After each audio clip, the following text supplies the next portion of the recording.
Team South Africa, going to the World Economic Forum in January next year, says the message it is taking to investors is more positive than a year ago, one that South Africa has turned the corner, making the country a more attractive investment destination.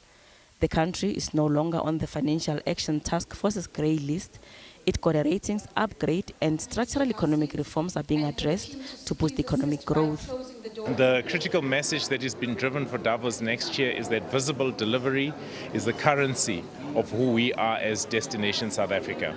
A lot of promises were made, a lot of commitments had been made at Davos 2025, and a lot of those commitments have actually translated into tangibles. And those tangibles are what's going to be demonstrated at Davos next year. Also, we will be backing everything up with numbers, key statistics, what has been done. All the delivery areas will be clearly articulated.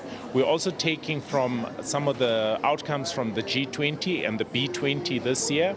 Government says the reforms achieved include an end to load shedding and progress in addressing logistics challenges.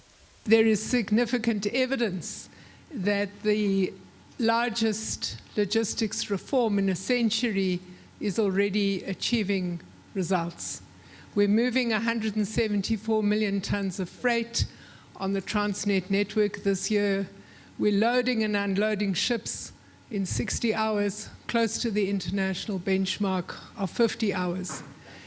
These reforms are already creating efficiencies that are reducing logistics costs and making our economy more competitive. Finance Minister Enoch Godongwana says despite South Africa being barred from participating in the G20 under the United States presidency, trade negotiations between the two countries are continuing. There's no diplomatic problem with the US, as far as I know.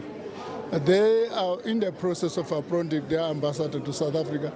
We are in the process of appointing an ambassador to the USA. We are involved in intense negotiations on trade negotiations, and those trade negotiations, by the way, are going very well. There may be what is attracting people a turf with the USA on what they call genocide. As a result, they are not accrediting us for G20, but it does not mean a necessary fallout with the USA. The World Economic Forum is a gathering of leaders from business, government, and civil society to address pressing world issues.